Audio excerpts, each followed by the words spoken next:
संविधान सभा का गठन किया गया, जिसके प्रमुख नेता डॉक्टर भीमराव अंबेडकर और डॉक्टर राजेंद्र प्रसाद जी थे।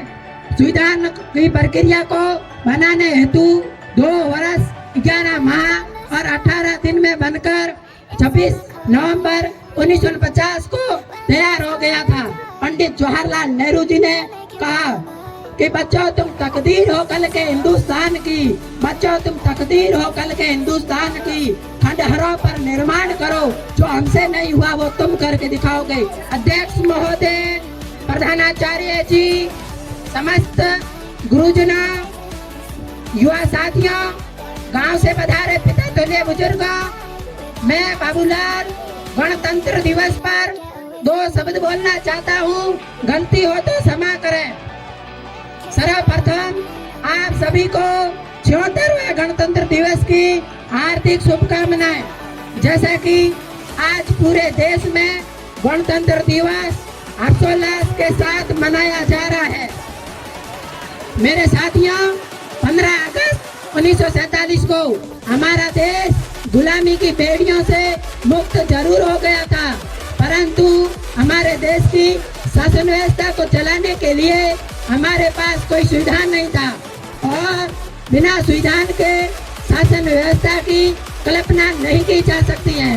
इसके लिए संविधान सभा का गठन किया गया, जिसके प्रमुख नेता डॉक्टर भीमराव अंबेडकर और डॉक्टर राजेंद्र प्रसाद जी थे। संविधान की प्रक्रिया को बनाने हेतु 2 वर्ष 11 माह और 18 दिन में बनकर 26 नवंबर 1949 को तैयार हो गया था, परंतु 26 जनवरी 1950 को लागू हुआ था।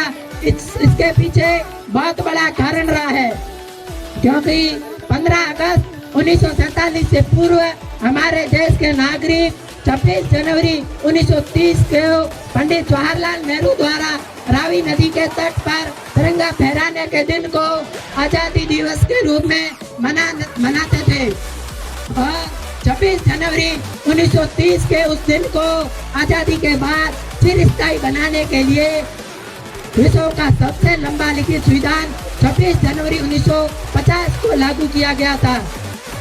संविधान निर्माण और आजादी के पूर्ण काल के पश्चात भी देश में अनेक समस्याएं जन्म लेती रही।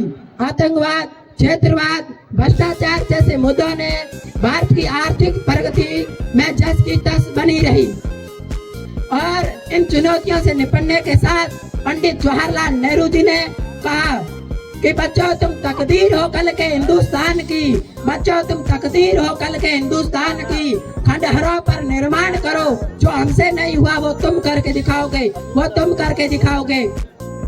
देश की आजादी और एकीकरण में हमारे राष्ट्र प्रेमियों के संघर्ष की सार्थकता तब है जब हमारा प्रत्येक क्षण हमारे देश के लिए समर्पित हो, मातृभूमि के लिए समर्पित हो। अतः मैं 2 लाइनों के साथ अपनी वाणी को विराम देना चाहूंगा कि दे सलाम इस तिरंगे को जिससे तेरी शान है, ऊपर हमेशा इसको उठाए रखना जब तक दिल में जान है, जब तक दिल में जान है। जय हिंद, जय भारत।